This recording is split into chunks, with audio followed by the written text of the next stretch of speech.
This is going to be a difficult sermon to give and to listen to. There's no way I can get up here today and not address the tragedy in Uvalde, Texas. I'm not going to talk much about the details, but if you need to take a break for the next 10 minutes or so, I definitely understand. This week, we were all shocked by the horrific shooting that took place at Robb Elementary School in Texas. Students killed, teachers killed, all at the hands of a young person, only 18 himself. And then we learned about the police response that failed to follow guidance for active shooter situations in schools. Could lives have been saved if police had acted differently? It's all so much to process. Too much. Many years ago, while I was still in seminary, after a shooting, I made a commitment to myself that I would always address mass shootings in the pulpit. Yet, sadly, there have been so many in the years since that I have not lived up to that pledge. But today, I have to address this. It's heartbreaking, and it's frustrating, it's infuriating, it's bewildering. Why? Why does this keep happening? Why are these perpetrators, who are so often young, why are they so isolated, so hurting, so broken, that they would do such horrible things? And why are weapons so readily available to them? Why is it that if we want our students to be safe, we need to make fortresses out of schools? Some have suggested that schools should implement measures like metal detectors and armed guards. Isn't it sad that has to be suggested? Some have suggested that the solution is not to take guns away, but rather to put more guns in the arms of more people. But then what about accidents? What about people who develop emotional problems? After all, 54% of gun deaths are by suicide. It seems to me the answer cannot be more guns. The United States already has a much higher share of guns versus population than anywhere else. We have less than 5% of the world's population, but almost half of the civilian-owned guns in this world. Not surprisingly, our nation then also dramatically outpaces other developed countries in gun deaths. Because it seems reasonable to conclude, doesn't it, that there might be a correlation between the number of guns in our country and the number of gun crimes committed here. Now, perhaps there is a place for guns to be used responsibly, I concede, but our country needs to do some deep soul searching. We need to take a long, hard look at our culture and our laws and ourselves. Compare our laws to other nations and figure out what's wrong. What's wrong here? Because no other country has mass shootings so often. No other country has school shootings so often as we do. We have to do something. We have to do something now, urgently.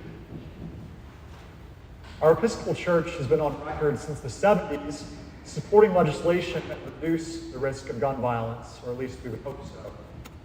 More than a dozen times, our governing body, the General Convention, has urged Congress to restrict the ownership, sale, and use of firearms.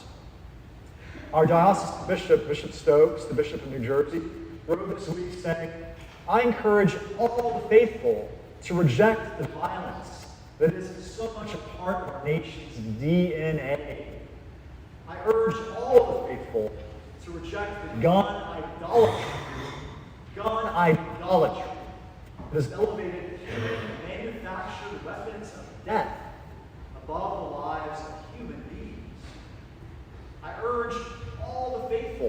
to act by joining with others who are advocating for common sense gun legislation to stem the proliferation of guns and gun violence in this nation. Our bishops have also called us to prayer. Prayer and action are always connected. Our prayers should lead us to action, and our actions should lead us to prayer. As the Bishop of West Texas, David Reed, whose diocese includes Uvalde, wrote this week, we must pray. Ignore the cynics and pray with all your heart. Let your cries reach to the heavens. Let your anger and despair be your prayer. And listen to God answering in return. Look for God's tears revealed. And listen for God's perfect and righteous anger. Give yourself over to opportunities to join in the Spirit's work of binding up and healing. Love with all you've got, and never, ever surrender to the darkness. Today, as we continue to mourn what has happened in our nation, we also come to church on a beautiful, sunny day, the beginning of our summer season here in Asbury Park. And we come here to baptize a new member of the household of God. We come here in church week after week to bear witness to these incongruities, these times of joy and sadness. And this is the place where we bring both of those things. And through our liturgy, we recognize both. Through our liturgy, we recognize the sacrifice of Christ on the cross, but also his glorious resurrection and ascension and our own life in him. We honor and celebrate these things every week, and this week is no different. But because we're baptizing a new member of the household of God today, it's even more so. And Bishop Reed's admonition to us is very, very appropriate for baptism. Because baptism is a call to love with all we've got. To love with all we have. And to never, ever surrender to the darkness. For our faith is faith in the one who was a light shining in the darkness, and the darkness did not overcome it. Our faith is in the one who transforms sorrow into joy, death into life, hate and isolation into love. May we today surround all people in our lives with love. May we reach out to those who are hurting and isolated with love. And may we put our words and our prayers into loving action with individuals, with our communities, with our nation and the world. Loving action. How will we love? That's what we have to ask ourselves. That is the call of baptism, to love with all that we have. I want to close now with a prayer. It's a poem written this week by Amanda Gorman, our National Youth Poet Laureate. You may know her as the author of The Hill We Climb. Everything hurts. Our hearts shadowed and strange, minds made muddied and mute. We carry tragedy, terrifying and true, and yet none of it is new. We knew it as home, as horror, as heritage. Even our children cannot be children, cannot be. Everything hurts.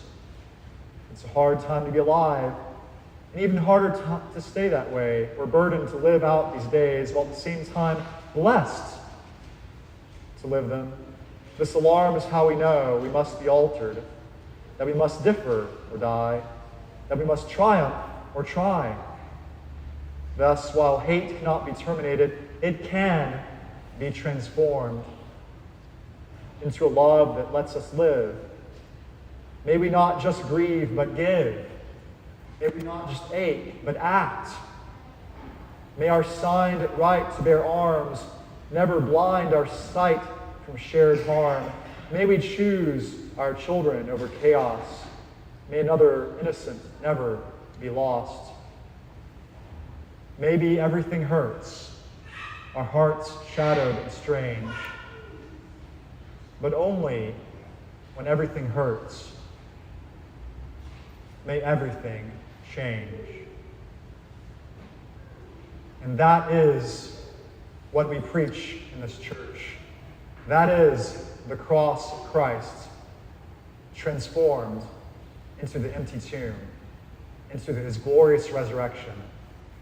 And it is this Christ who calls us to love with everything we have. Amen.